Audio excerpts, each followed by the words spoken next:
Will tell you. Yeah, okay. Now. Now, okay. Oh. Well, thank you, Suzanne, obviously, for the presentation of first thing. Um, what we're going to be doing for the remainder of today is just mainly myself and Ingvar. I'm going to be looking at the first section is around the identity lifecycle management, looking at the joiner, mover, lever processes and the automation around that. How do we automatically provision the right entitlements for each users based on perhaps things like an organizational property, a department, a location, or a cost center? Then looking at requesting some additional access. Okay, we've automatically assigned some things, but we're going to go through then some requests. And then lastly, maybe after lunch now, but we're going to look at password management as well. And then later on this afternoon, certainly after lunch, Ingvar is going to be looking at more things around identity governance, attestation, the recertification around that, more around roles, rules and audit policies, reports, and privileged account governance. Now, if we don't cover all these topics today, what we do is to slip perhaps things like the privileged account governance into tomorrow, but let's see how we go. We do want to keep this as interactive as possible. We've been quite quiet, to be honest with you, so far. Please ask questions. If there's something you don't understand, if I'm talking too fast, no, just tell me to slow down. But please ask questions as we go along. And if you don't want to unmute yourself, just ask it in the chat.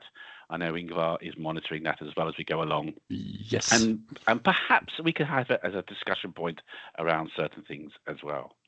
So let's start. So once we've installed Identity Manager, and this is very similar to a slide that Suzanne actually showed earlier on this morning, but once we've installed Identity Manager, what do we have? Well, we have that database, that rich database that basically holds, of course, all of the entitlement information, but it also holds all the configuration, identities, the accounts, the entitlements.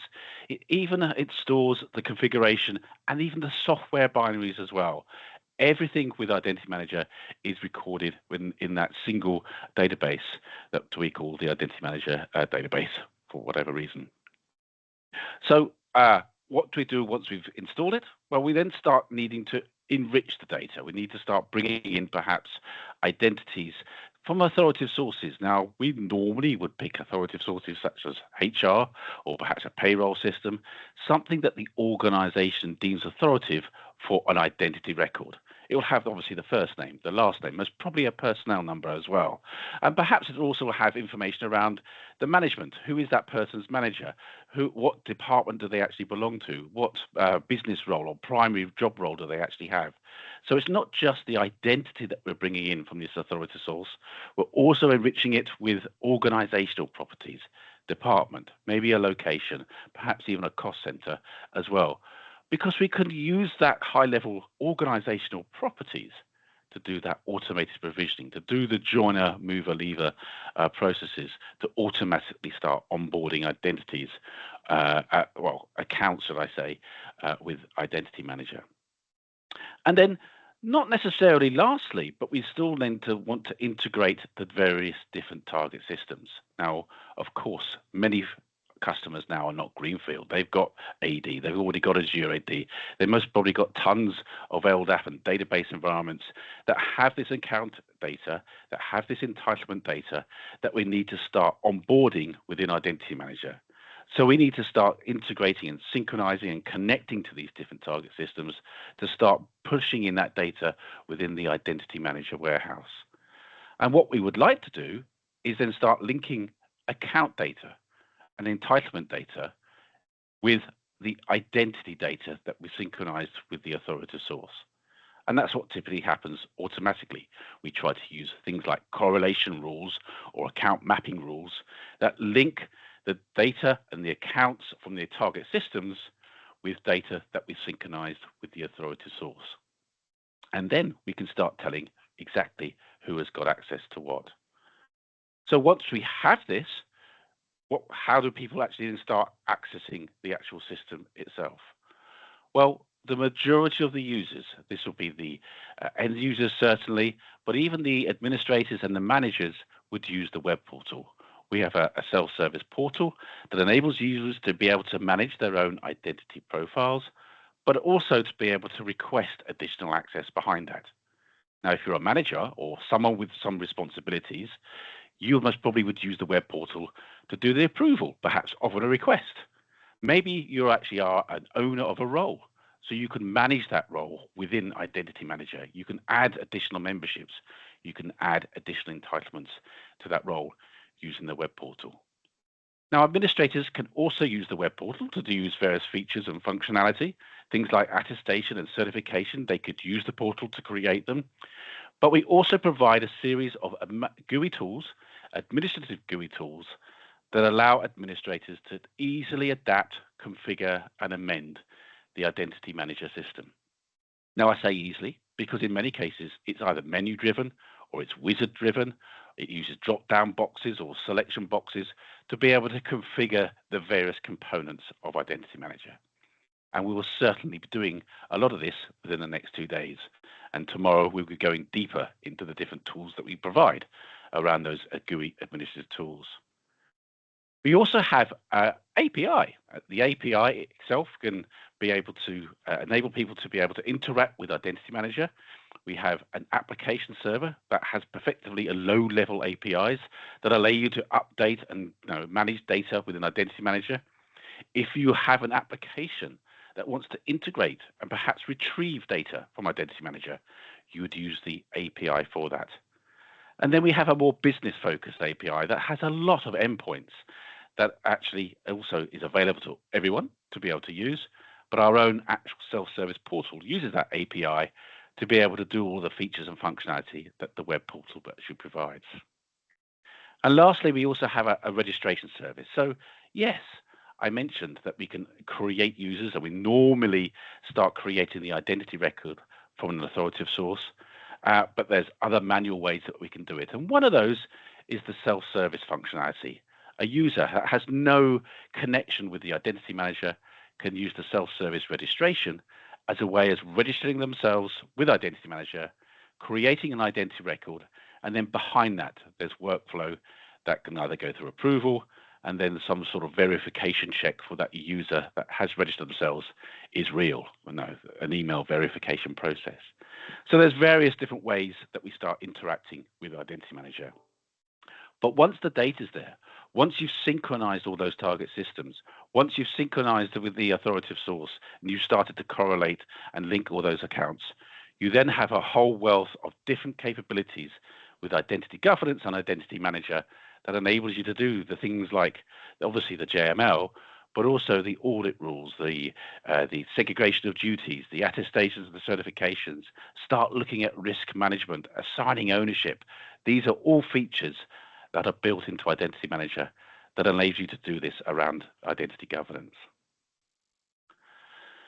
So going back to the beginning, how do users get into the Identity Management system? Well, like I said before, they would typically use an authoritative source, an HR system, and we support various different HR systems such as, SAP SuccessFactors, Workday, various other HR systems that we can also interact with.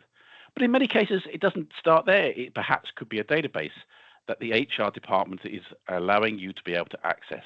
They don't get direct access to the HR system, but they have a database view, or maybe even just a CSV file that you can start using as data to import into Identity Manager to use that authoritative source data. And as I say, it's not just the person record that we're interested in. We're also interested in the organizational properties, the department, the location, the cost center, a primary role, perhaps, and a job role that person has, because we can use that metadata. We can use that information as being able to provision automatically.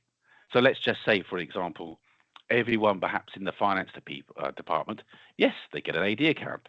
They get an Azure AD account. Maybe they get an account actually in the finance system itself that enables them to have access. And then perhaps depending on what job they have in finance dictates what features and functionality they have for that finance system. That happens automatically. So when someone's onboarded from day one, they can start becoming active. They can start using whatever systems that are appropriate for their job.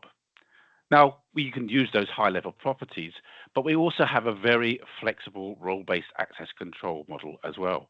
So yes, we have organizational properties and organizational roles, But we also support business roles, we support system roles, we support application roles, which also are assigning entitlements within identity management itself. And we also have dynamic roles, enabling you to dynamically assign membership of a role. Now, Ingvar will be talking more about roles later on, but what happens when someone becomes a member of a role? Well, anyone that is a member of a role will automatically inherit the entitlements that that role has. So if I have a department role that allows me to have access to a certain system, and we mentioned finance earlier on, any member of that finance department will automatically inherit the entitlement that have been assigned to that finance department role. And in this example, it was the finance system. Of course, that's not just how people get access. People can also use the self-service portal, the IT shop process, which we'll talk about a bit more later on, to request additional access as well.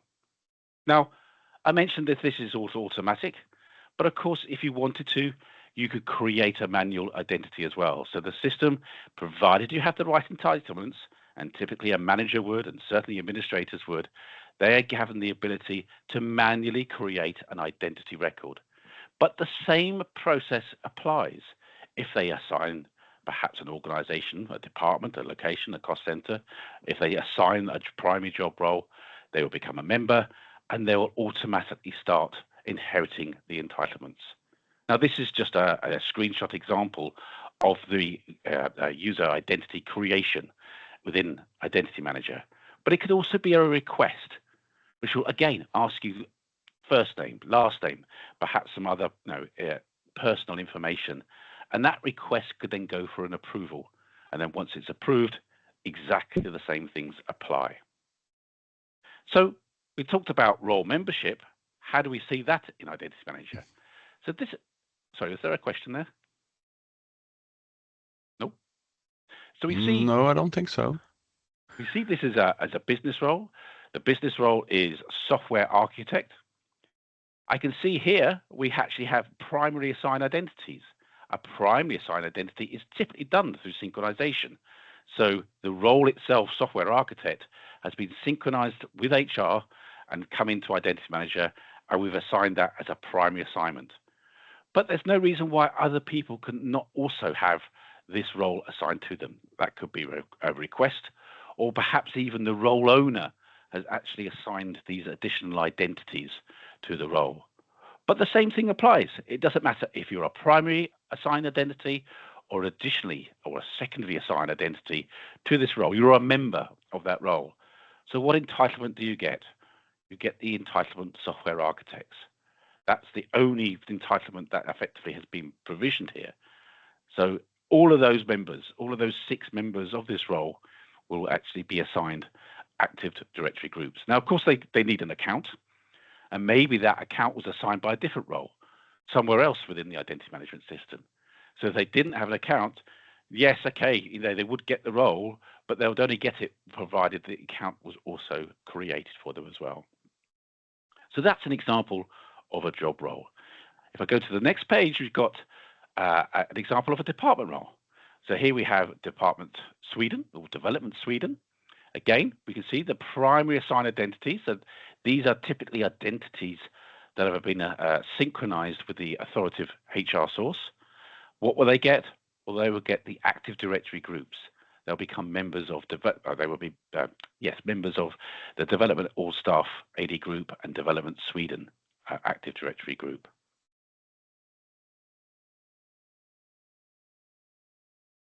The same thing applies if it's a location. Now, in this case, we've got 4 members of Denmark or in Copenhagen, and again, that they get 2 AD groups assigned, All Staff Copenhagen and All Staff Denmark. We've also going to start assigning some IT configuration data. Now, that's just a configuration object that we can say, well, in my AD, I have a domain tree, I have a user container, an OU container, and then underneath that, I have various different locations. In this case, it could be Copenhagen, it could be London, it could be Paris, it could be Madrid, various different places it could be in terms of my domain tree with an AD. And then I can assign things like this configuration settings here to say anybody that's in this location that has an Active Directory account will automatically create that account in AD in this container. Let's go back. In this OU. So again, we're allowing Identity Manager to easily start making these configuration changes within the identity management system. But the same thing applies.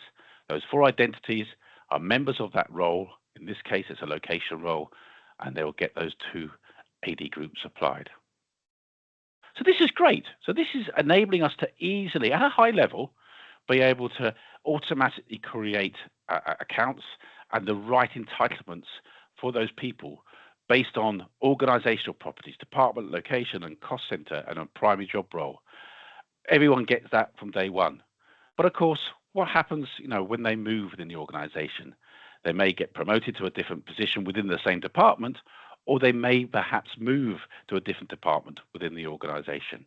Well, again, we would pick that up.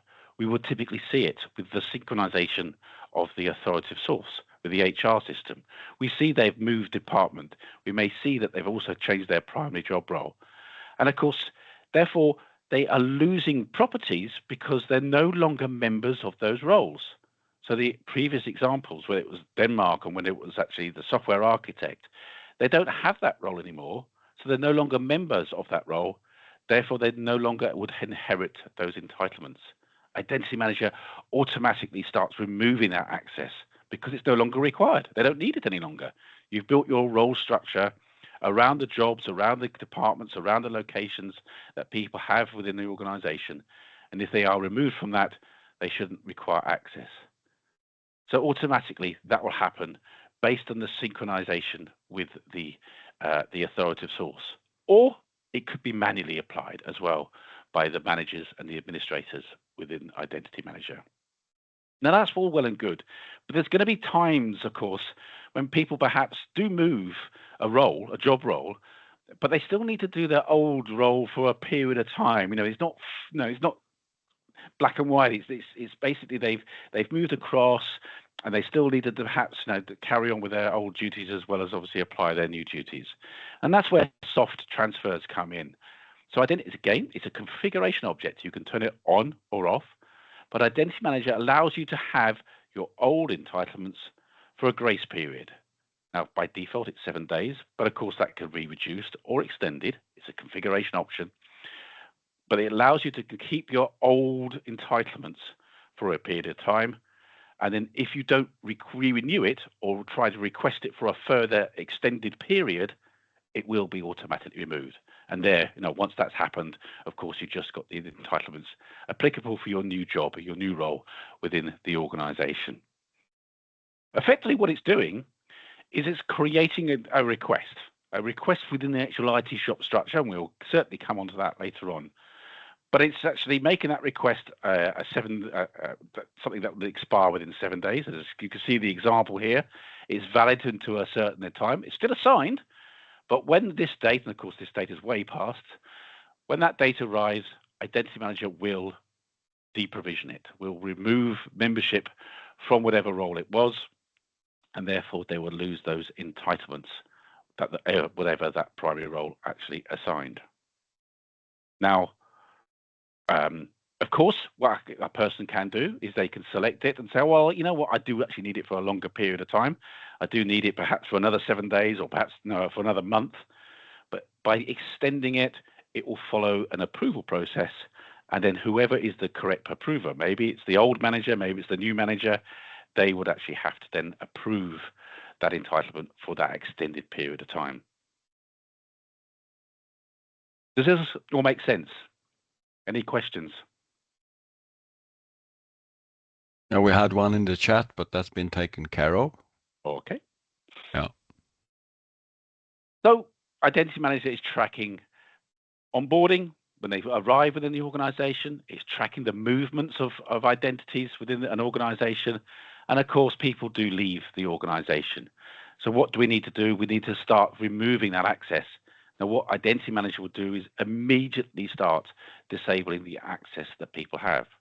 So if someone becomes permanently deactivated, based perhaps on an end date within the HR system, Identity Manager immediately starts disabling the account. They will no longer get access to whatever systems they've got. What we then have is a thing called a delete delay. Now, it's a configuration option. By default, it's 30 days, but that can be extended or reduced. You could even say, I don't need a delete delay. What that does is when that person has left or when they are going to be permanently disabled, it will disable, like I mentioned, but then it won't remove the account for that 30-day period or that delete delay period. When that delete delay period arrives, it will deprovision, it will remove effectively the account. But it enables organizations to perhaps archive any data that's applicable for that person. So they have that grace period itself to be able to actually do something around that account. Of course, if they come back, or maybe if it's a mistake, the person hasn't left at all, then of course you could just re-enable the account and everything goes back to normal. But the delete delay period gives you the ability to be able to have that immediate disablement, but then after a 30-day period, again, that's the default, it will actually then start deprovision that accounts. Now, we talked about permanent disablement or permanent removal. Yes, when that end date arrives, when someone is leaving the organization, that's how we start deprovisioning access. But quite frequently, people do go on long-term sabbaticals or maternity leave. So we have this thing called temporary disablement. Now, again, there's full flexibility around this. So yes, we can start disabling the access. We don't actually remove any of the accounts. We might remove the entitlements, but we certainly disable the accounts for the period of that temporary disablement. That can be as long or as short as you like. But once the temporary start date arrives, we disable the access. When the temporary end date arrives, we re-enable access.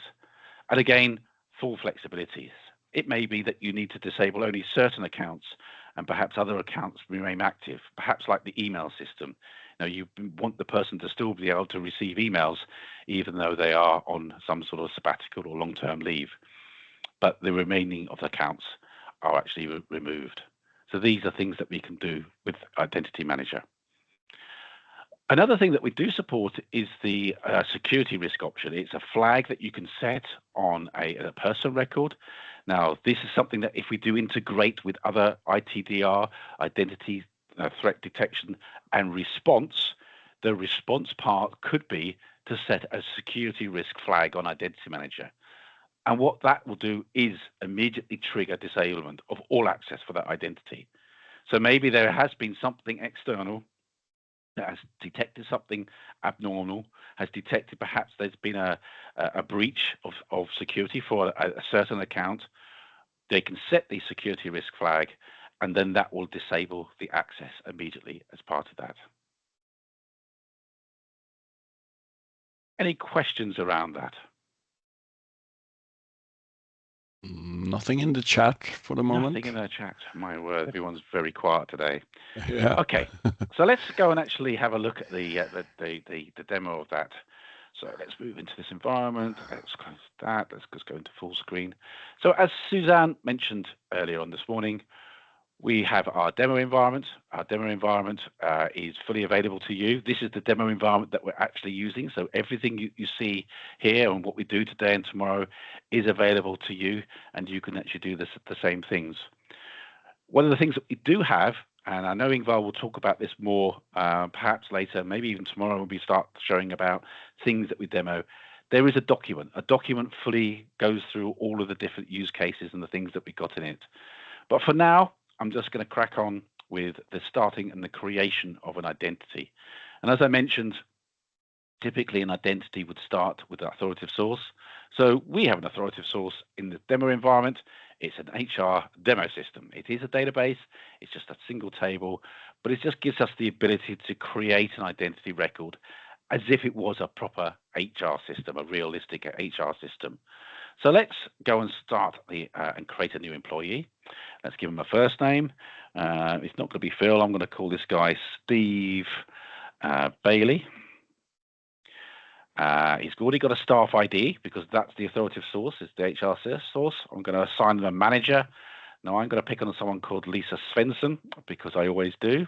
So there's Lisa Svensson. She is the manager of the IT departments, but I'm going to give her an IT department Steve, an IT department in the UK, IT UK. Going to be the location in the UK. So let's say London. Going to give them the job role. Let's say DBA SQL server, and of course give them a cost center, and that needs to be IT UK. There we go. And the start date is today. So I'm going to save an employee. Okay, so that's now saved in my HR system. The next thing we would do is we would synchronize. Now, of course, what would normally happen is we would synchronize that by a schedule. That schedule would kick off maybe in the evening, perhaps twice daily, but it would synchronize that data information. How do we do it? Well, we create a connection to the HR system. And this is where we start introducing some of the administrative tools that we have with Identity Manager. We have something called the synchronization editor. It's a GUI tool, and it's the way that we connect to the different target systems. That's target systems such as AD, Entra ID, databases, LDAP systems. It doesn't matter. We would use this same, and even the HR systems. We would use this as a way of being able to connect to it. Now, we have many, many different connectors. A lot of the connectors that we have are the standard connectors, perhaps such as, in this example, let's say AD or LDAP. These are the different systems that we've got. And they have the ability to be able to just provide a very simple wizard detailing how you actually connect to a different system. So I'm going to click on Active Directory, and I'm just going to show you the wizard that will actually connect to it. So let's click on here. So this is how you would connect to AD.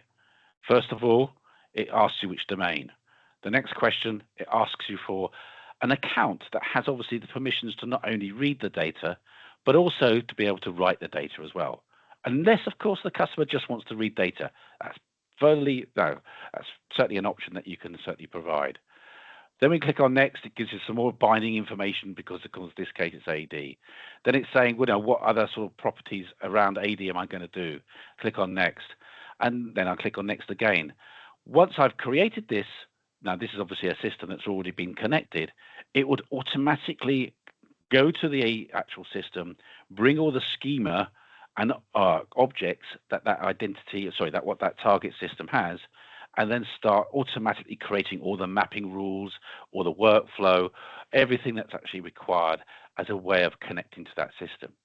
So if I just cancel that for now, we can see we have a whole lot of mappings. These hopefully are user objects and things that you see quite commonly within your Active Directory environment. What we have, once we click synchronize an object, of course, is a listing of different attributes. So these are all of the attributes for the user object class in Active Directory. These are all the attributes for an AD count in Identity Manager. And you can see then there's mappings going and arrows going left and right as part of that synchronization. Now, the nice thing, say the framework is exactly the same. It doesn't matter whether it's a generic connector going to a database, and we'll see that in a minute, or whether it's a standard connector for HR, Entra ID, LDAP, and lots of other different connected systems. When it's a standard connector, we've done all the mapping work for you. So we're choosing all the objects in terms of what's going to be synchronized. We're seeing all the different attributes, and then we're automatic and linking those to the objects within Identity Manager. If it's a generic connector, things like perhaps a database. Sorry, Simon, can you go back just to where you were? Just for for the interesting thing, right? We often get a question. Well, what objects do we synchronize in this case for Active Directory? We would synchronize all user accounts in Active Directory. We would synchronize all groups in Active Directory, containers, that is OU structures, and so on and so forth. And the reason why we do that is it doesn't matter if those accounts cannot be associated with identity records inside Identity Manager. We still want to have everything inside Identity Manager. And what you can see on this screen on the right-hand side is the target system itself. It's the class, the user object class in Active Directory. On the left-hand side, you see which table are we literally storing these objects in. So for Active Directory, the table name is ADS account. And if you, let's say, if you look at the groups, for instance, on the left-hand side, and as you can see now, when you look at the mapping for groups on the right-hand side, that's the schema class for groups in Active Directory. On the left-hand side, we map it to another table, of course, right? We have a table called ADS group on the left-hand side. And this is how we map all groups, right? Why should we I often get questions from customers saying, can we just synchronize some part of our Active Directory? And the answer is yes, we can filter, you can do whatever you want. But you should always ask yourself, why do you want to synchronize just a part of your Active Directory? Are you not going to govern everything? And they are like, yeah, but it's a mess. Well, the thing is that you can use this tool to actually clean up your Active Directory, for instance, or other target systems, right? Sorry, Simon. Sorry, that's okay, no problem. So there's the scoping. So if it wants to, I was actually perhaps, maybe I only want to see users and groups perhaps in the OU demo container and below. And then of course I can turn things on and off as part of that. So that's how you would actually quite easily scope things. But if I go back to the start page, and if I just actually show you the demo environment of what we actually have. So we've got AD. We know we've got an HR system because I've just created the account. We've also got an LDAP environment in the demo lab environment, and these are systems that we can update and connect to. Previously, Ingvar has actually connected to a Safeguard appliance and also a demo version of SAP R3 as part of that.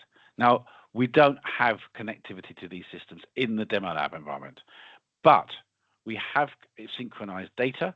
So we do have SAP objects, we do have SAP users and authorization objects. Likewise, we do have previous accounts and other things that we've created from the synchronization, but we can't provision to it because we don't have any physical connectivity to those different systems. The top three systems we do: the HR system, the LDAP system, and the AD system. Now, if I just go back, and I don't want to save any changes because hopefully I didn't make any. If I click on the HR system, I just wanted to say this is the generic connector. So yes, we support various different options on anything really with a ADO.NET data provider, but we support obviously connecting to the databases. We support connecting to other REST interfaces, web services, delimited files if necessary. We have a whole raft of different generic connectors. But of course, what we don't know in the term of generic is we don't know what that system is actually providing.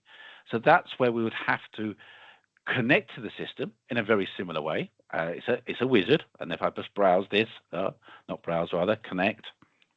Next, I need an account. I need an account to be able to connect to that system. Next, okay, some display names around the actual database. Next, and then you can see that here in this case it's a time zone. It's already connected, so it doesn't actually get the schema, but once it has got the schema, it allows me to be able to then do the mappings. And in this case, I have two objects. I've got business roles and I have people, and we can see this is the table in my HR system. So these are all the attributes that's been created in that HR system, and these are the attributes of what I'm going to sync to in Identity Manager, i.e. the person record, the identity record within Identity Manager. But someone has manually had to come, I think most probably Ingvar has come along and said, right, last name, well, what does that equal? Well, last name equals last name, okay? And then drops that. And then automatically we can see we've got a link between last name of my HR system and last name in my identity management system. This is how you connect to these different target systems. Once that's done, of course, it's done. You don't have to carry on doing it. Of course, if things changes here, then of course we can get these additional attributes as part of that. But we can then easily start linking that across. So creating the connectivity to these different systems. It doesn't matter if it's a static connector with all the ones I mentioned, or whether it's a generic connector. It uses the same framework and the same administrative GUI tool to be able to determine what it is you're synchronizing.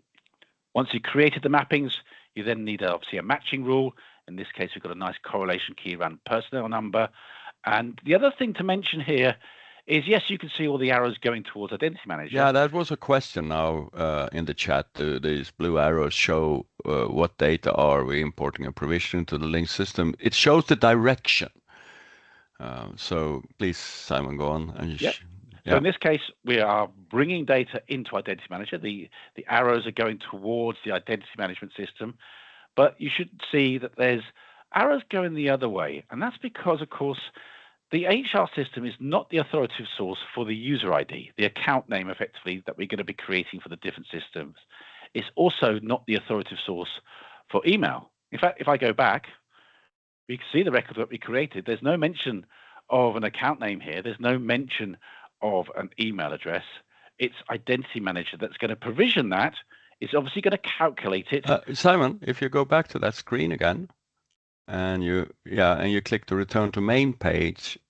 But I was going on a second. Let's copy that. Okay. Yeah. Well, and then you say list all employees, and your last name on that one was. You remember the last name of the person you just created? Steve Bailey. I actually see him already there. If you look on this, but if you look at, as you can see, they're blank. Yeah. So those records at the moment don't exist because, of course, we haven't synchronized with Identity Manager. But what Identity Manager is going to do is going to calculate the email address, calculate the unique account name, and then write those records back. And that's quite common. I mean, I think is it Workday?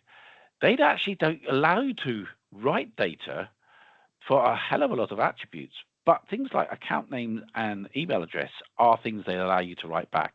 And again, that's quite typical for various different HR systems. But of course, once we've created the mappings, once we created the workflows to determine what it is that I'm actually going to do in terms of assigning this, and if I just click on here, we can see what I'm doing here is bringing in identity data into Identity Manager. When there's nothing in Identity Manager, I'm going to insert that object. I'm going to create that person record. Okay, and of course I've got other options that I could also pick as well around that. And then what is it I'm going to do when there's modified objects? Well, I'm just going to update the data. I'm going to change it. So if someone does change department, they do change manager or whatever, then I'm going to update that in Identity Manager. And likewise, if there's things modified in Identity Manager, then I'm going to update that data within the HR. It's actually irrelevant for this one, but it's there. It is. It is. And of course, we can see here we've actually turned off, things like removing data. But what we can do is we can either perhaps a deleted object. So maybe if a user doesn't exist in the HR system, we can delete it in Identity Manager. What commonly we do is mark objects as outstanding. It's another easy way to be able to say, well, it may be bad data. So rather than delete the object in an Identity Manager, I'm just going to mark it as outstanding because, yes, it could be removed, but it may be that there's something wrong, something untoward happened when I synchronize that data in. So we mark it as outstanding, and then we can actually either, delete it ourselves manually, or perhaps republish it, change it, and push it back to the actual data HR system. Say, well, this is the things that were missing within that target system. So I just wanted to go through that as an easy way of how we connect. Of course, like I mentioned, we would normally synchronize that with a schedule, and there is no schedule in the demo system itself. But what we can do is we can run it manually, or we can simulate it. So the first thing I'm going to do is let's have a look at the simulation. Now, remember, I created one record, so there should be really only one change, and hopefully there is only one change. And this will create a report that just basically says what's going to happen when I run this. Well, we can see, yes, it's going to insert that one person. And here we can see there's my Steve Bailey with the last name, first name. And obviously it's going to automatically link using these reference attributes to things like the location, the cost center, the actual the manager of that user. So without further ado, let's just run that. And let's start that. So what's now happening in the background? It's starting that synchronization service. It's connecting to the HR system, seeing that we got one person that needs to be imported and inserted into Identity Manager, and it creates that person record. that person record has a department, has a location, has a cost center, has a manager, and then based on those organizational properties, it starts provisioning that access. How do we monitor that within the system? Well, I'm going to go to another tool. It's called Job Queue Info, and it's a way of actually tracking things in the queue. Effectively, the whole way that Identity Manager works is it creates tasks or jobs. Those jobs need to be picked up by another server that actually fulfills whatever job and task it is. So in many cases, as you'll see here, it's starting to create an Active Directory account based on what was being assigned of those roles. It then creates an LDAP account. It then, once it creates those accounts, goes, oh, hang on, because they're a membership of a certain role, they also get some AD group memberships. They get some LDAP group memberships. Now, we will be picking on AD and LDAP quite a lot, but it doesn't matter what target system, because that's what the demo lab environment has got, but it doesn't matter what system. It could be, as I say, Entra, it could be our own one login, it could be whatever system it is, the same capability applies. You're assigning those entitlements to roles, and then it would automatically start adding that access, creating those accounts, adding membership and entitlements, depending on what roles are being assigned. Now, you see this live, you see this happening. How does an end user see this? Well, one way they can see that is that we can actually trigger perhaps an email to the manager to say that you have a new account created. But of course, the manager can also then log on to the system and see what level of access. I also mentioned, for me, I'm going to probably refresh this, where you can see that synchronization has occurred. It's created a new unique user ID called Steve B. It's also created a unique email address, steveb@iindemo.com. Again, it checks uniqueness. Makes sure that there is obviously nobody else with the same name and the same email address as part of that. So we are writing data back to HR where it applies. So if I log in as Lisa S. Now we know what the password is, but and Suzanne went through that earlier on. So I'm logged on as a manager. The first thing we see is a number of different tiles of things that I can do with the identity management system. Now I'm a manager, so I have responsibilities. I have responsibilities over some business roles. I have responsibilities over some department roles and organizational roles. And I also have responsibilities over some direct reports. And you can see in this case, I'm a manager of 16 different people. I also have the capability to make a request for myself. I could also request it on behalf of any one of my subordinate direct reports. And of course, I can also manage my passwords and have a look at the password reset capabilities. And likewise, I get this capability to create a team role. Maybe as I'm a manager, there's certain entitlements that maybe get missed automatically based on that provisioning I just created. So I can create my own team role for my own subordinate users. How do I see what access people have got? Well, let's click on Steve Bailey. This is the person we actually created. The first thing you'll see is that we have this thing called an overview diagram or a hyperview diagram. It allows us to easily see what level of access this person's got. So I created this identity record. This is the information that I synchronized with HR, but I also then started creating my own data as well as part of that. So we can see that there's still Steve Bailey. Now, as part of that, I assigned an account definition, in this case, an AD account in IAN demo. And we can see then there's the Active Directory account that's been assigned to that. And I can click on that and I can see then more information about that account. In this case, you can see there's the AD account, and I have automatically been assigned some AD group memberships as well based on that. So we use hyperview diagrams as a nice, easy way of navigating through the system. Now, because I have the capabilities, I could log on into this, and I can see some other. Oh, there's no other members typically. I can log on, and as I say, all IT staff, there'll be a lot of members. You can see I can see other memberships of other AD groups. Now, again, that's because we've applied the permission model around that, giving the manager the capability to be able to see that, do that. So I can see now what that person has got. If I click on history, we are starting to record the history around this person. So if I click on the what's changed, we can see some values have been added as part of that. And as we go through the demo, we'll see that these properties change as part of that.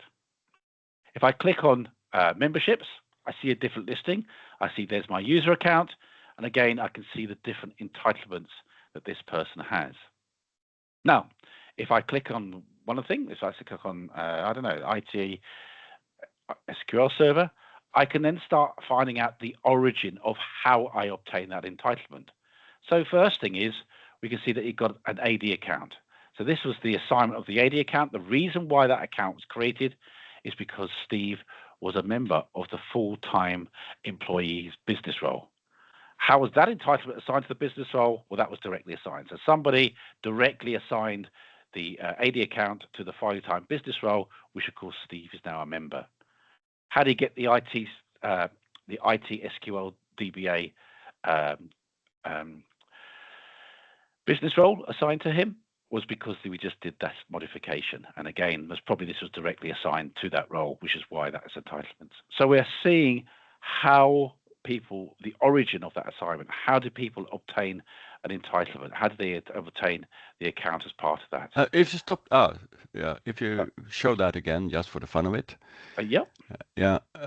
Again, if you expand, the account and expand the assignment, that one. In the Identity Manager, in this particular Bootcamp demo lab, there is a business role called full-time employee. That particular business role is a dynamic role, and it will look at, I think, 3 things. It will look at, is the identity an employee? Is the identity internal, not an external person? And is this identity's primary identity? If that is fulfilled, you will be automatically a member of the full-time employee business role. And that particular role, if you log on as Ben P, you can actually show this, Simon.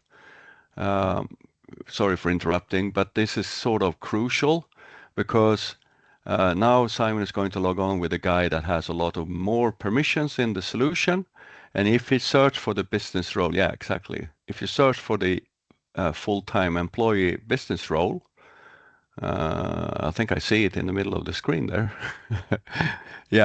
So if you look at the entitlement or the hyperview actually first, you can see that the things that are assigned to the role is an account definition, an object that will literally create an AD account in this case, and a membership in a group. And if you look at the entitlements tab up there, it should be possible to actually see, memberships, me being silly. If you look at the automatic memberships configuration, which is up there, you could see the actual rule. So it says that if you're not an external, and it is your primary identity, and there is the last one if you scroll down there on the right-hand side. That's it. And it's that's actually kind of funny. That should be really, and the central user account is not test.user1. Then you will become a member of this role, and therefore that's what this Stephen Bailey, whatever his name was called, the new identity that Simon onboarded. That's why that identity had an AD account created for him. So sorry, Simon, please go on. Okay.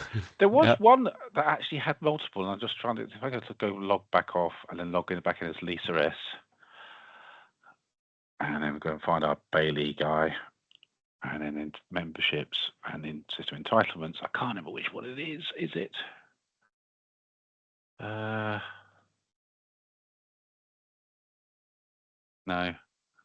Can you, off the top of your head, which one actually does multiple assignments? So there's 2 ways. I can't remember from the top of my head. Because you can literally have more than one reason for having exactly the same entitlement. Oh, I can't find it now, but maybe I'll find it later on. So that's a person that's automatically, we onboarded them, we created them in the HR system, we then synchronized that identity, then based on the organizational properties of that person, we automatically created the AD account. And then, of course, we automatically started creating some AD group memberships as well as part of that. So let's say that Steve's now been in the organization for at least maybe 30 minutes. He's got bored of his current job. He no longer wants to be working in London. He wants to move to a different department. So I'll just log off of there. Actually, I could have just gone here. Let's just move this. Let's say they still work for Lisa, but let's say they're now working in the Sweden department. So where's the Swedish IT department? What should be a good place for Sweden? Where are you? I don't know, Stockholm, I guess. Let's take the capitals. Let's say they don't want to be a DBA anymore. They want to, for some strange reason, work as an Oracle DBA. And of course, the cost center has also changed now to Sweden, IT Sweden. They're still active, so they're still there. Let's save that data. Again, this would normally, obviously, start with a schedule, but let's simulate it. We can see that something has changed. There we go. Department, location, cost center. These are things that have changed. Now run that. And again, what's happening is created a job. A job then synchronizes that data, which could then trigger other jobs. So we're creating events that are triggering jobs. How do we monitor that? Well, this is where we could use the job queue info to be able to see exactly what's going on. So the synchronization service is now finished, it's complete. It's changed the job role, it's changed the department, the location, and the cost center. And therefore we can see other things have been triggered. So we've automatically start triggering other events, other processes based on what we've synchronized with Identity Manager. We can also see here, it's provisioning an LDAP account. We can see something else here. We've got prefix with LDP, but this is creating and assigning an LDAP account. Oh, that's interesting. We can see there's been some group updates there as well as part of that.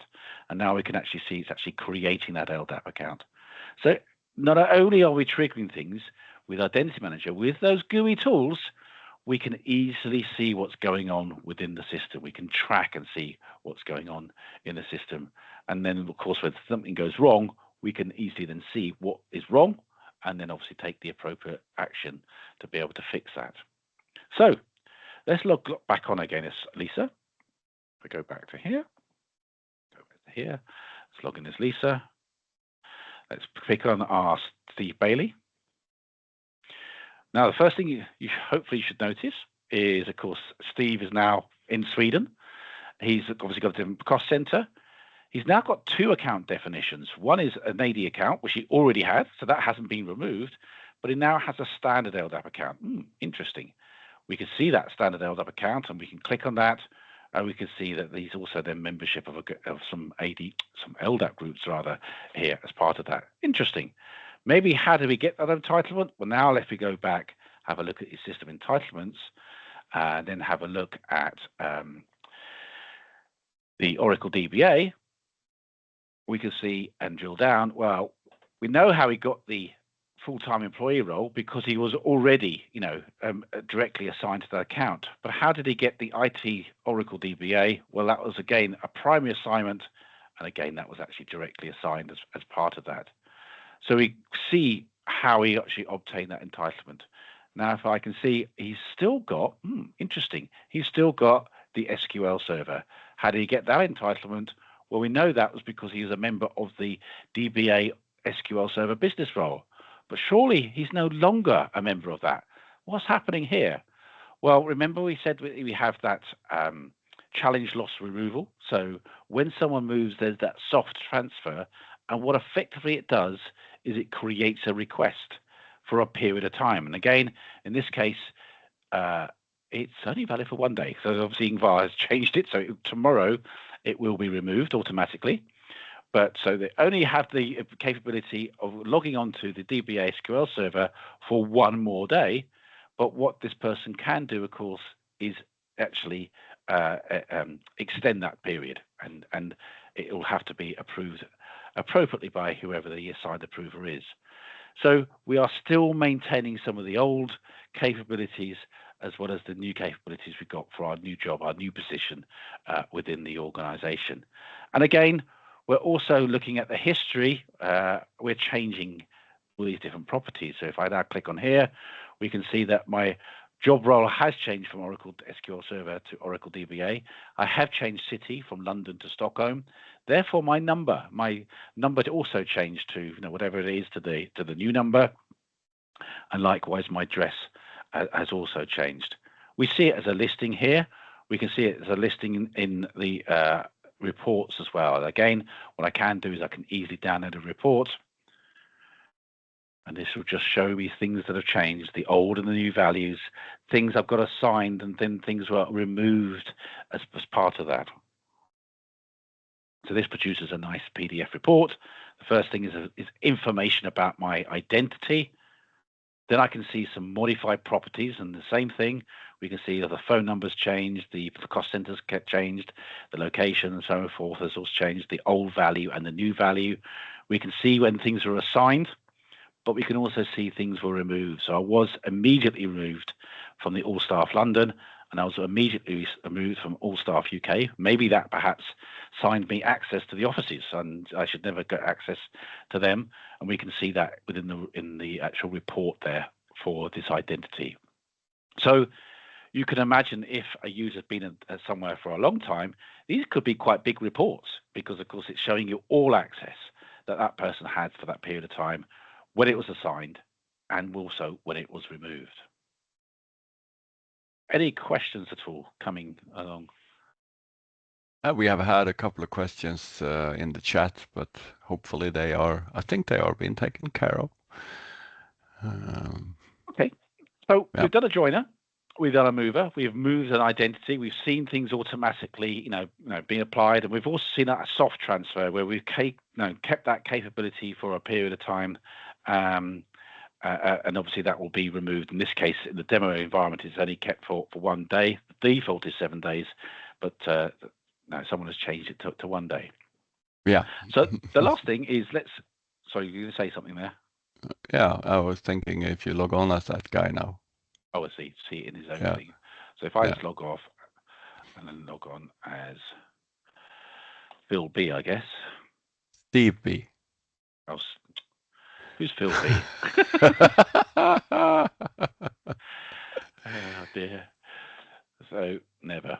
Right. So I've now logged in as the end user. Okay. So the end user does not have any responsibilities. He's not a manager of anything. He's not a role owner. So the first thing is he hasn't really got any tiles and capabilities around that. Of course not. He is able to go for a request, and we can see that in a minute. But he also then can also manage his password questions, giving him the ability to perhaps go through a sort of forgotten password workflow. But as Ingvar was probably the reason why he wanted me to log on, we can see that there is a product that's about to expire. This is that DBA SQL Server business role. We can see it's assigned. If I click on it, I can also then renew it. I can say I don't need it any longer. I can renew it. But then I can say I actually need it for perhaps to the end of the year, and then say, please, can I have this for longer? And then if I click on save, and then if I go to my shopping cart, which we'll come on to in a minute, I'll explain. Oh no, it automatically does it. Interesting. So that's now made a request. Perhaps someone needs to actually then go to approve it. And there you can see there are some approvals that are required there, but that then needs to be approved appropriately by whoever it is that is the approver to be able to determine whether that access should be needed for a longer period of time.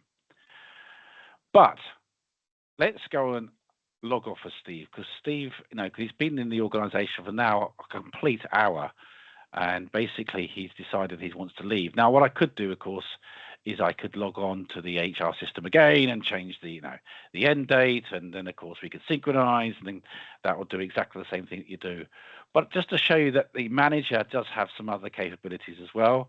Of course, he can change certain data. Again, I think this is pretty much default, but we can make values read only if necessary quite easily. But let's say he's actually going to leave permanently or temporary. So let's click on temporary just for the moment.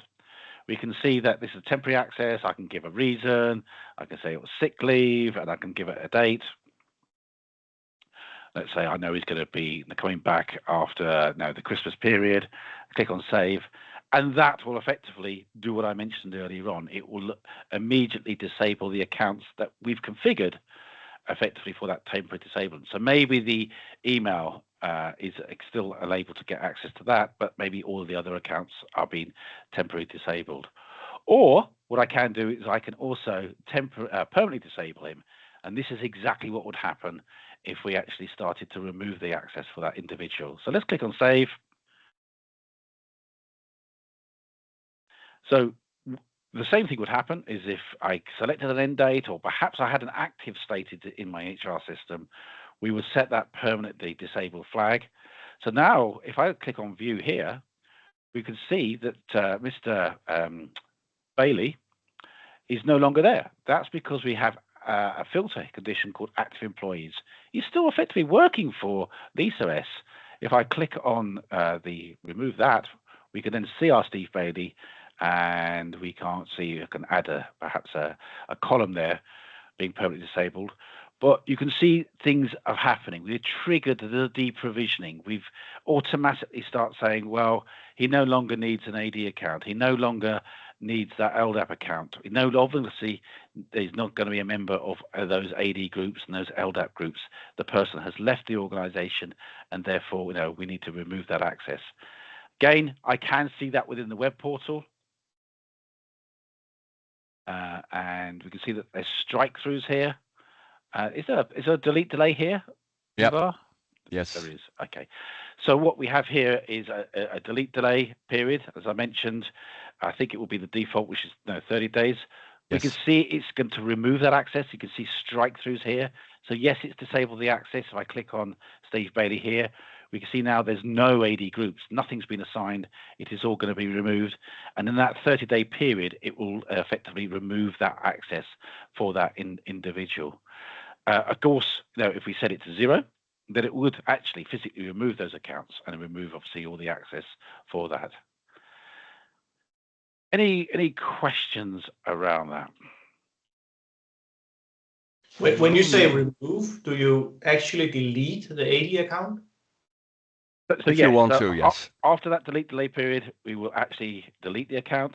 Some customers don't want that. Some customers, they say they want to keep the AD account. They want to move it perhaps to a different container, a different OU, and we fully support that as well. Yeah, because I would personally always recommend that you never delete AD accounts. You disable them, move them to another OU, and keep them forever for transparency. Yeah. That's a very common approach. But this in this particular demo lab, we have a delete delay for 30. Yeah. Or you end up by reusing initials, login IDs, email addresses, and so on. Yeah. If you don't do that. Well, yeah. So I've actually had a use case on a POC where they did want to delete the accounts, but they wanted the account records to be stored somewhere so that when we calculate uniqueness, it also included those deleted accounts. So no, you can do that. It's not something that's out of the box. We have to configure that. But that was a use case where a customer said, yeah, I want to delete the accounts. I no longer want it. Effectively, that's increasing my license count, even though there were disabled users for, I don't know, maybe it was a Microsoft product. I'm not too sure. But I will also want Identity Manager to never, ever use those previously used account names. So that's what we built in. So how does it look if you by default say, okay, I disable the AD account, and so then this is exactly what happens by default. So by default, you can see the delete delay, so they've disabled. So there's no longer access. You can see that they've got yes here for the disabled. So they're just in a disabled state. They're not members of any AD groups or LDAP groups. And in 30 days from now, those accounts will be deleted. That's the default. Okay, but you can disable the 30 days deletion, right? Oh, yeah, absolutely. Yeah, and if you don't do the deletion and then you have a new joiner, it will never use the same initials, username, login names. Of course. Okay, great. Thank you very much. There is, to answer that, Peter, it's very flexible platform. So, but we, out of the box, we don't have all possible things that a customer would like to happen when someone is leaving the organization. but we can probably cope with anything that any customer would ever try to invent what they want to happen. I'm actually going to re-enable this person because I want to use this person as my go-to for the next exercise, which is all around self-service requests. So I'm going to re-enable the person. They haven't left, so let's clear that, and therefore let's click on save. And now, of course, we've triggered the re-enablement, and you can see there in the background, it's going to re-enable my AD account, re-enable my LDAP account, and enable me to log on. And of course, now if I go back, and I just go back on view here, only active employees, we can see Steve Bailey exists. So the guy is very confused. He's changed roles, he's changed places where he works, he's left, and he's also now rejoined as well as part of that. And of course, all of this is being recorded in that audit log. Right, if there's no further questions, I'll just go back to the next section. But are there any further questions? Not in the chat. Okay.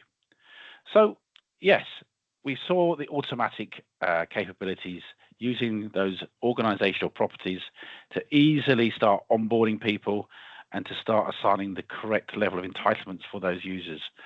But in many cases, it's quite broad, and there's going to be things that are going to be missed. So people need perhaps some other specific access that's not done automatically from the JML processing of Identity Manager. So how do we do that? Well, one way, and certainly people did it in the past, is they'll call the help desk and they'll say, "Oh, hey, please, can you grant me access? I need access to the travel system. I need access to whatever system it was." And then, of course, then they will go off, grant access, and then come back. Very laboursome, very certainly intensive in terms of the time taken to be able to do that. Wouldn't it be better if we didn't burden those ID departments and enable them to be able to make requests for themselves using the self-service request tool? And that's what Identity Manager provides as part of that. So we provide a very intuitive and easy to use self-service portal. It enables end users, but also if you're a manager, you can request something on behalf of your support users to request that additional access as part of that.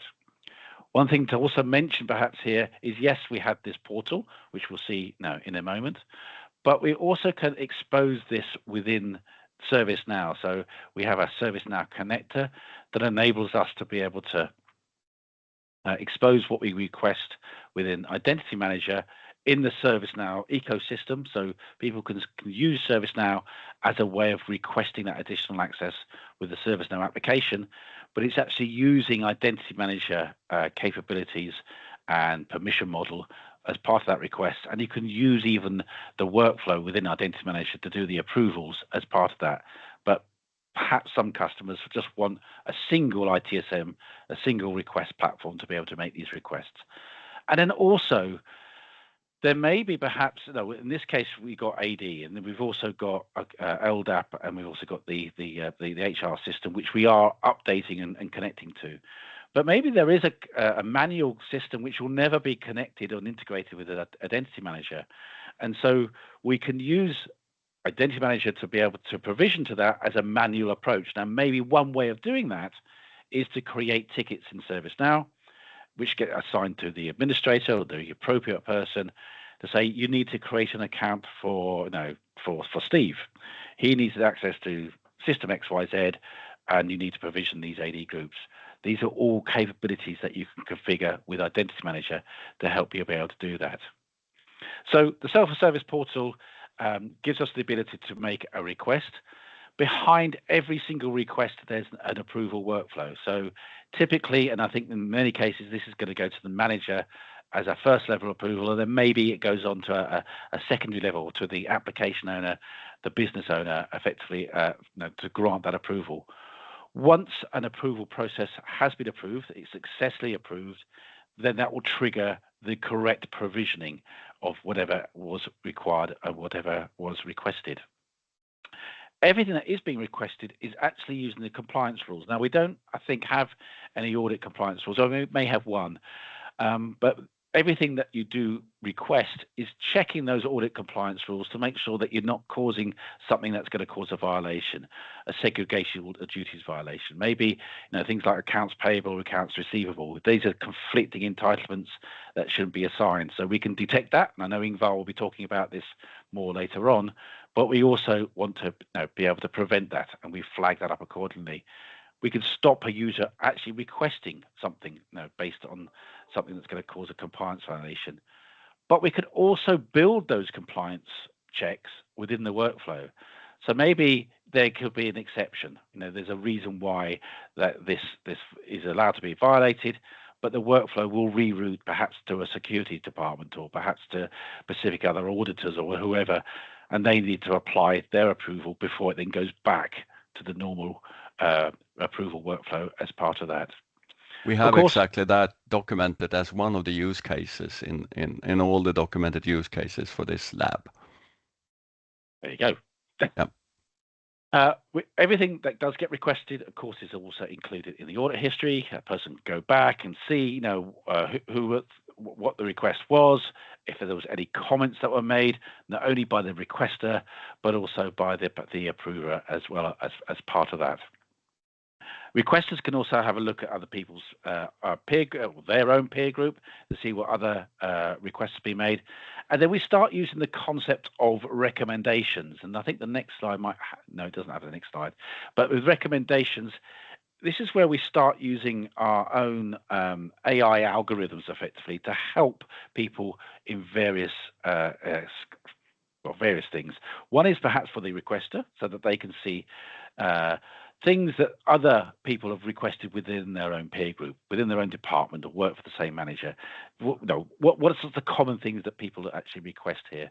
And the other way of looking at recommendations is the ability to be able to start doing calculations on whether something should be approved or not, and giving an approver perhaps some more contextual information of whether something should be granted or not as part of that.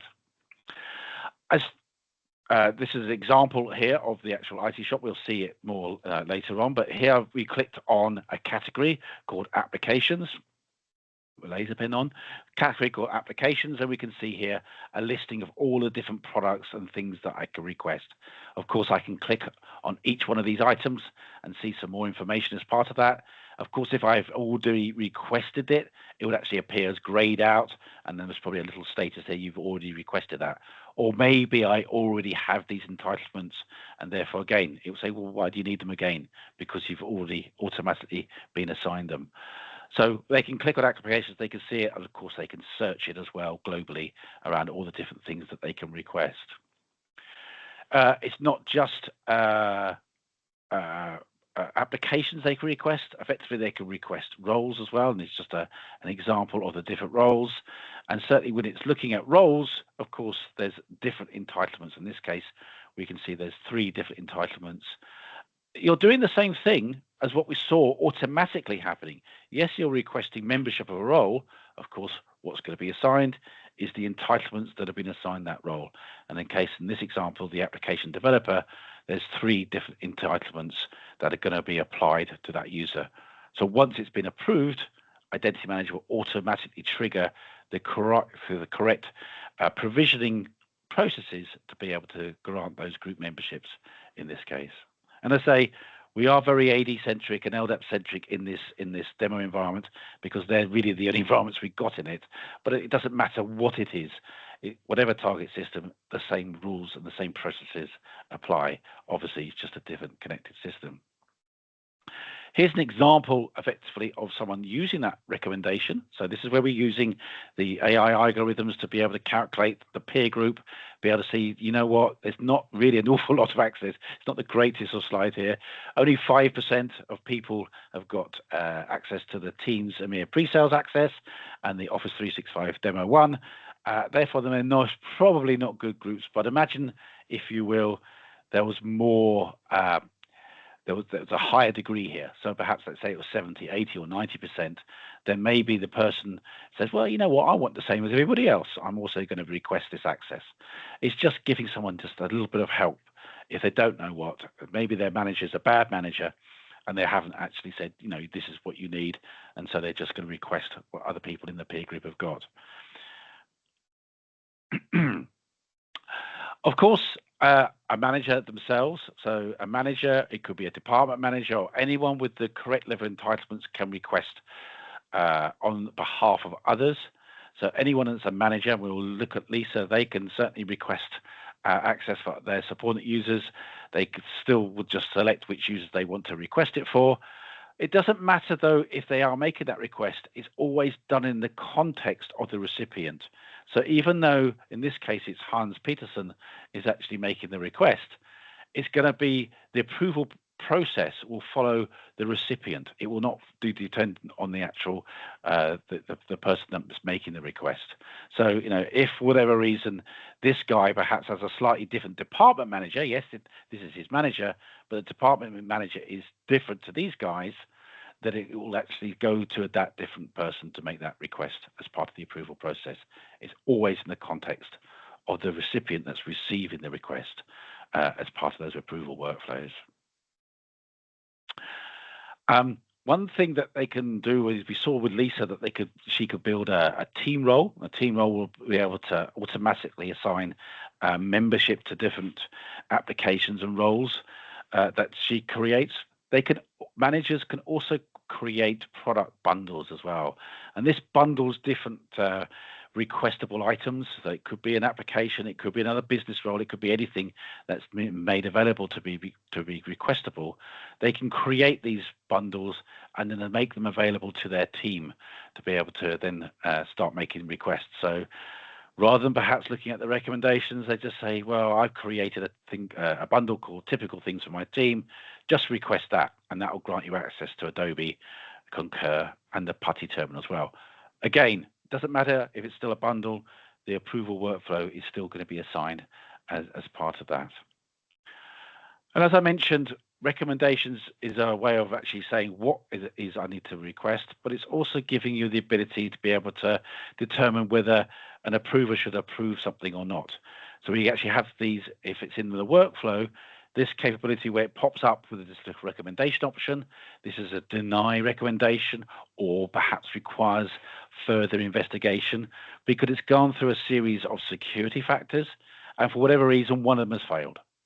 Now, of course, by clicking on it, the approver will be able to see what it is that's failed and then determine whether they should approve or not. But it's just giving that perhaps additional information to help the approver. And then if it was a pass the test, it will actually then be a little green tick box, I think it is, to be able to then say, oh, it's passed the test, we recommend that you approve it. Now, we've also have built-in workflow that if we allowing this recommendation approach to use the calculation of all these different security factors, if it passes all of these different tests, so it's gone through the rule violation analysis, yep, it's gone through the previous approval history. In this case, it's approved 60% of the time, so it's gone past the threshold that we've configured. Again, it's a configuration, but it's past that threshold. It's gone through the functional area analysis. There's no excessive entitlements. Let's say it has passed the peer group analysis and the risk analysis, then maybe I want to automatically approve it. I don't want to bother the manager. I just want to automatically approve that request. You can build that into the workflow, and of course that's possible. What's typical and perhaps better practice is to then apply a recommendation option for the manager to then to say, yes, I'm going to approve something or not. But these are the different factors that are all included with that algorithm to be able to determine whether they should actually recommend something or not as part of that. So this is all about requesting additional access in the context of perhaps the user or the identity. But of course, if you're a role owner, you may want to add additional entitlements for your role. And we know what entitlements will do. Any member of that role will automatically inherit these 4 entitlements in this example that we see here. But a role owner also has the ability to request additional entitlements as well. So maybe there's another application that they want for this account director role that's been created. They can use the request option here, request additional entitlements, and of course, then that will follow perhaps an approval workflow that's based around that. Maybe the application owner has to approve it before it gets added to the role. Maybe someone else more appropriate needs to approve it. The default option is something we call self-service. So it allows the role owner the autonomy to be able to add their roles as they see fit. And so it will just automatically apply it. But it does follow an approval workflow. It's called self-service. It's an approval workflow that doesn't necessarily touch any human hands. It just automatically applies it. But the option to assign approvers also is there. But it's using the same request mechanism as part of that. Any questions around that before I go into the demo environment again? I need to unmute myself. I didn't see any questions right now.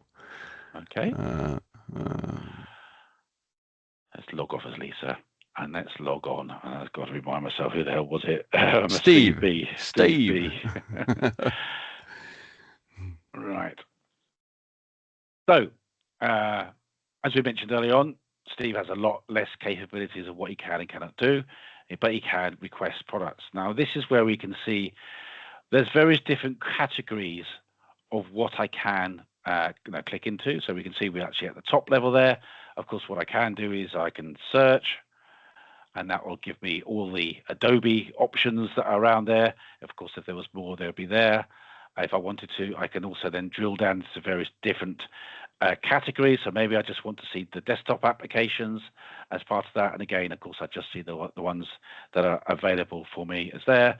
And then if I click on cloud applications. So this is effectively the IT shop framework that we'll talk about a bit more later on.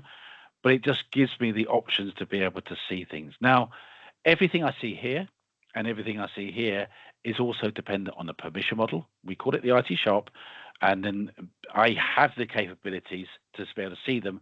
Therefore, I can request them. So if there, I think it is a requestable role. So you can see, is it Linux administrator from the top of my head? It is. So the only reason why we're seeing Linux administrator role here is because I'm a member of the Sweden IT department. Oh, you're in IT in general, I think. Oh, it's IT in general. Okay. If I wasn't in IT, then I wouldn't be able to see that role. It wouldn't appear. Even if I click on requestable roles, there'd just be 3 other options. Linux administrator would not be there. Therefore, I would not be able to request it. Now, if let's say I request it and I move out, it gets approved, and I move out of the IT departments within this organization, Identity Manager will also automatically remove that access because I'm no longer entitled to be able to get that as part of this permission model. So let's click on Linux Administrator. It doesn't give me an awful lot of more information there, because see it's a requestable role. I can see there's various different entitlements. That looks really quite good. I'm going to say I need that. I'm going to select that. I'm also then going to go back to my desktop applications. I'm going to have a look at Adobe Acrobat and go, yeah, okay, that looks quite good. I think I need access to that. And you know what? Whoops.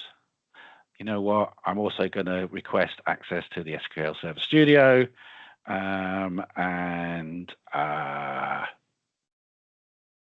Take the SSH terminal as well. That's kind of funny. Yeah, exactly. So I've got a few items there I've selected, and now I'm going to add those to my shopping cart, and then I'm going to go to my cart. So it's a very similar process to the way, obviously, that we buy everything. I can then perhaps select them all, and then let's add a comment perhaps to every single one of them. Nice and easily. Let's edit selected. I can say, I need this for my new job. So that's the reason that I'm actually going to say. Now, it may be that I don't want all of these items immediately. So we have these validity dates that get assigned. Now, I can assign them here. I can assign them, of course, individually. But, of course, I can also, any approver, anybody that's actually doing the approvers, can also assign a validity date. Now, what will happen when that happens? Let's just actually submit this while I'm here. What will actually happen, well, of course, is that if once it's approved, if that start date hasn't arrived, then nothing will happen. It will only actually start provisioning that access when that start date has arrived. And of course, if it actually has an end date, that will also remove the access when the end date arrives. So if you do need something like just in time, or you just need temporary access, then you could use Identity Manager for that. Now, I've submitted those items. And as I mentioned, it's following approval workflow, and you probably can see there's a whole lot of things that have been triggered in the background there, because it's going through the various different calculations.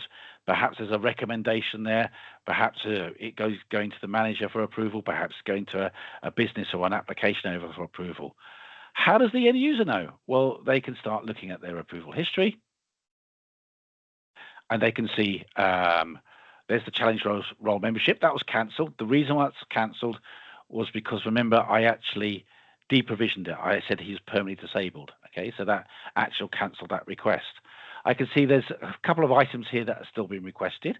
So if I click on the requested item, I can see there's the things that I've requested. I can see the comment that I added.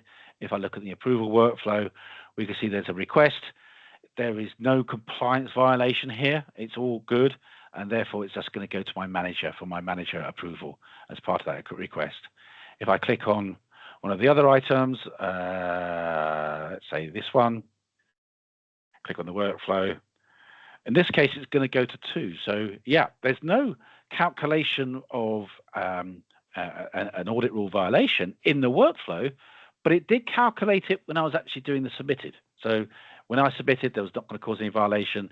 And you can see here, it's just going to go to Lisa and then a person called Camilla Kendall as well for the final level of approval. In this case, it's the cost center manager as part of that. And we can also see something has been automatically assigned as well. If I click on that, again, I can see all the reason. It's gone through. In this case, it was just self-service. Okay, so it's just automatically approved this.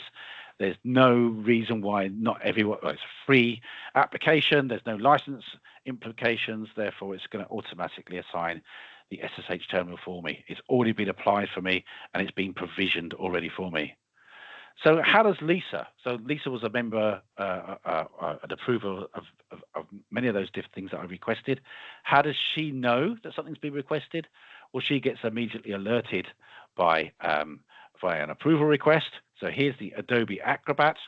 This is just an email template, effectively, that you see here. So anything can be changed. This is the default option.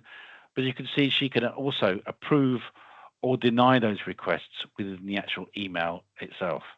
Now, effectively, what happens is it logs back into the identity management system and approves that one individual request as part of that. So let's just do that anyway. So let's just log off. Here is Steve Bailey. Let's log on back on as Lisa. We can also see that Lisa's got 3 pending requests. If we explore those a bit further, we can see there's the requests that have been applied. And I thought one of them was also going to have a recommendation, but there you go. It doesn't. So let's click on one of them. Let's click on SQL Server Studio. Click on the approval process. In this case, it has gone through a peer group analysis. So we can see that there are not many people in that peer group have actually been assigned that, but it still requires Lisa's approval. So, so it has gone through a process that has gone through some recommendation, just to say there's not many people within that peer group that have actually already got this entitlement assigned. Therefore, be a bit wary. Perhaps it hasn't met the threshold. Think a bit more before you actually blindly go off and actually approve this. If we're going to have a look at the other workflow here, and this is the one we can see, it's just going to be Lisa and Camilla as part of that. So let's, without further ado, let's just go ahead and just approve all those items. I could also add my comment.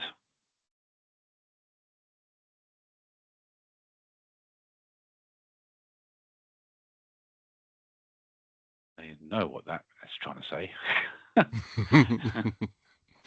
And by the way, if you want to see a recommendation, the product is Google Workspace. Google, Yeah. Okay. I might just approve that, and then what I might do is let's just log off. Let's just go for it again, because it'd be good to see.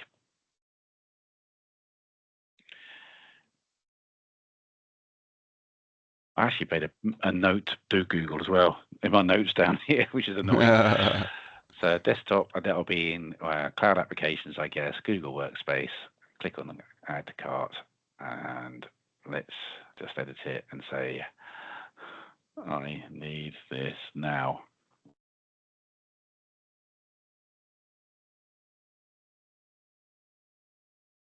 So Lisa approved some items. We know that there's been some things that have been approved there. We know there was one item that also required some additional approval as part of that. Again, what we can do, we can have a look at the approval history.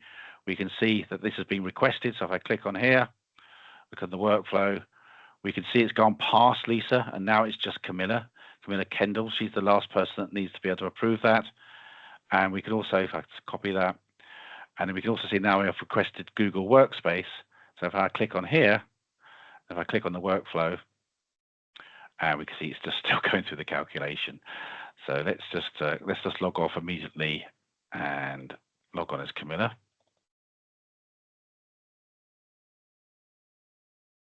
She, of course, will also get the same email template. She can just simply approve this. Let's actually add an until date for Linux administrator, and then yes, but only until the end of the year. And you can see my typing is also atrocious. And click on save. And then let's log back on as Lisa, because I just wanted to show you the recommendations which should now have taken place. So she's got that one remaining now, which is the Google Workspace. Oh, it came up as deny anyway.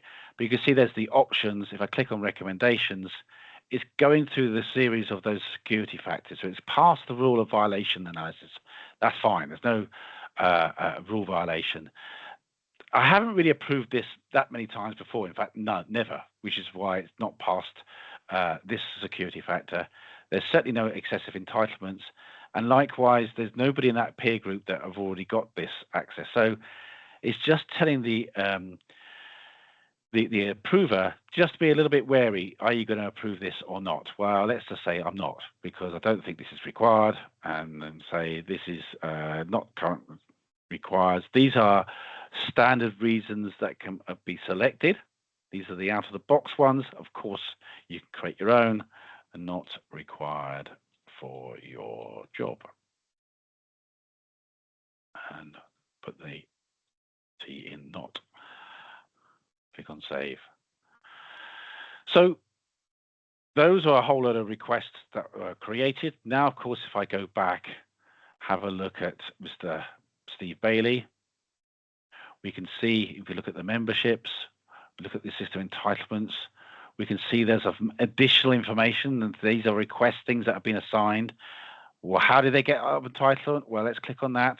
We know how they got the actual AD account, because it was still the full-time employee business role. That was a dynamic rule that assigned that. And then if we drill down, we can see that this actually was a request. And of course, I can see the information for that request. I can see the reason for it. And I can also see, in this case, it went through the peer group analysis, did a deny, and then it automatically was well, it wasn't automatically, it was manually assigned by Lisa. And I can see, any comments that were made as part of that. If I now click back, if I look at the, was it this one?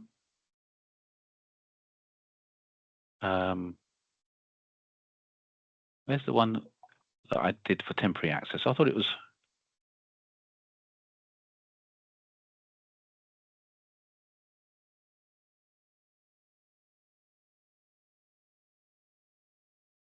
Which one was it, mate? Which one you? Temporary access. I thought it was. No, not Putty. It was the, if you go up again, SQL Server Studio, I think.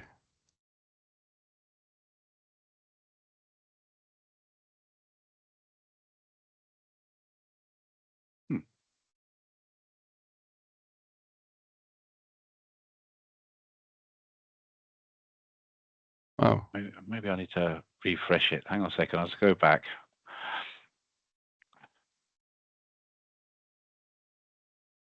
Back into Steve Bailey.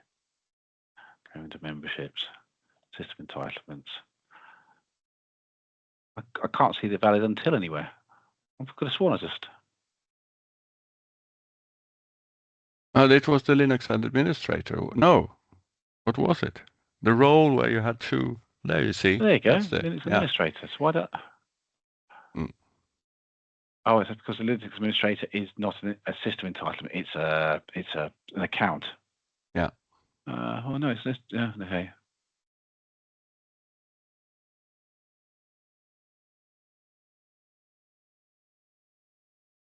Okay, it's just not for some reason it's not showing in there, but you can see there you go. It's temporary access. So here's the request that was made. We went through the approval for Lisa, went through the approval from Camilla. Camilla signed it. Effectively that was the end date. We could see that there, and we could also see it. Whoops. As the information field there as part of that, and for some reason it's just not appearing there. Well, it's a role, so you need to click on business roles on the left-hand side. And then you're going to see it. Okay. Because you looked at the entitlement, and the entitlement came from the role, but it was the role she or he actually requested. So the role will be lost at that date. So that's where you see the assign valid until date. Right. Yeah. Okay. Any questions on that?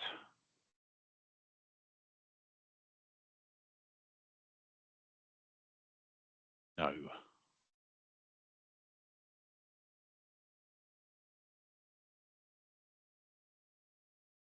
Should we break or should we carry on? I think it would probably be clever to have a lunch break now. It's 1 o'clock in Central Europe. And then we come back and you finalize that one, and then I'll kick off. That would be fine, right? Does everybody agree with that? Yeah. Yes. If you do a thumbs up, we got thumbs up. Alex, people are hungry. Yeah. Exactly. I saw it as 1 o'clock, and that's why I thought, yes, maybe. Yeah. Well, CET. Are you back, Suzanne? So you can show the timer screen.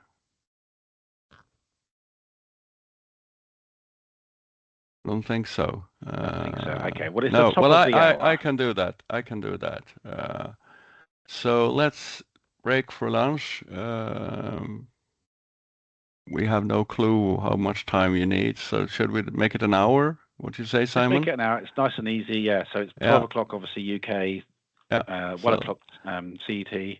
So let's say 2 o'clock CET, 1 o'clock UK, and then we'll finish off. We'll have a look at the self-service structures.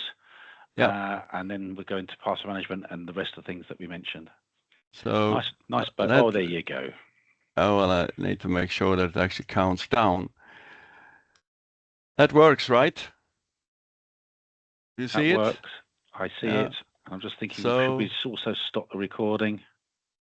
Can you do that, please, Simon? Because I don't want to touch it now.